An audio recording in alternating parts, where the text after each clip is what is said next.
I saw a book recently, in many ways a very fine book, on the work of the ministry, much to help younger ministers. But the thing that really struck me and actually made me think about you was the total absence of any comment whatsoever on pastoral visitation in the home,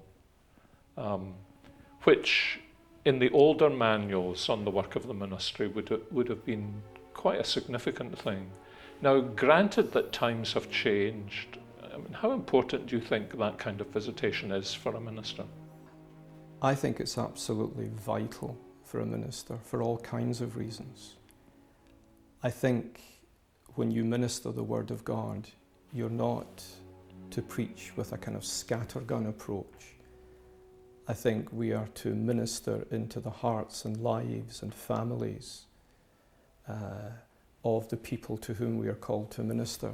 And that means getting alongside them. It means spending time with them.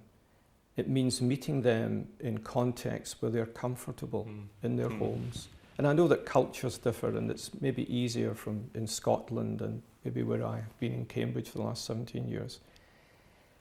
I think it's vital for a congregation to know that their pastor is a sheep before he's a shepherd, that he stands alongside them as he ministers the Word of God to them. And I think it helps them when you visit in their homes and wisely, not thoughtlessly, but wisely expose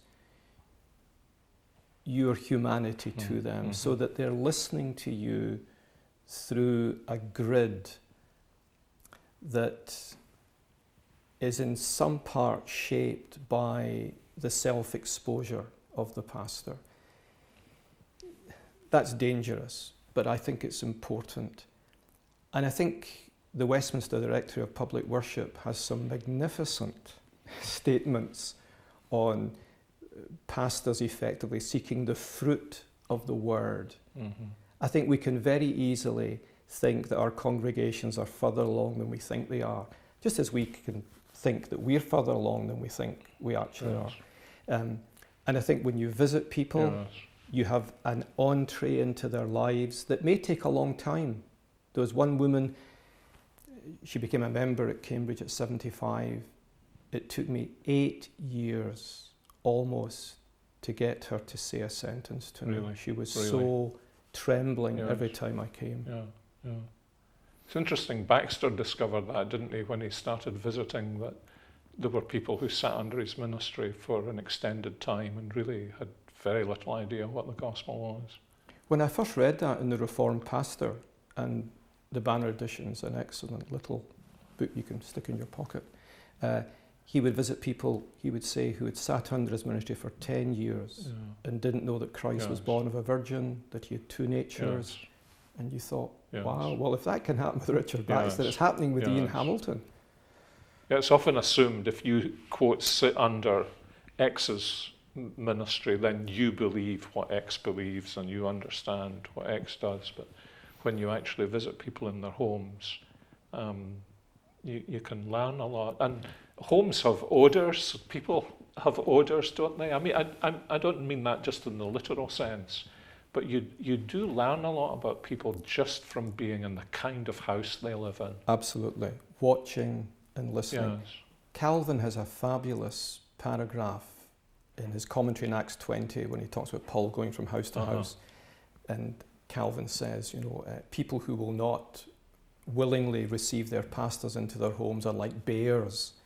And he talks about how vital it is for ministers to be in the homes of their congregation for that very reason, to sense, and sometimes it is developing a spiritual antennae, to sense the dynamics, knowing what to say, what not to say, how to say it, how not to say it, when to say it, when not to say it.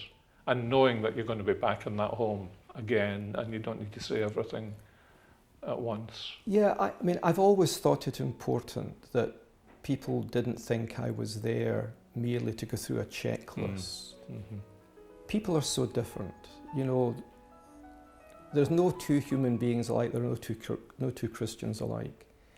And we need to go with no formulaic approach,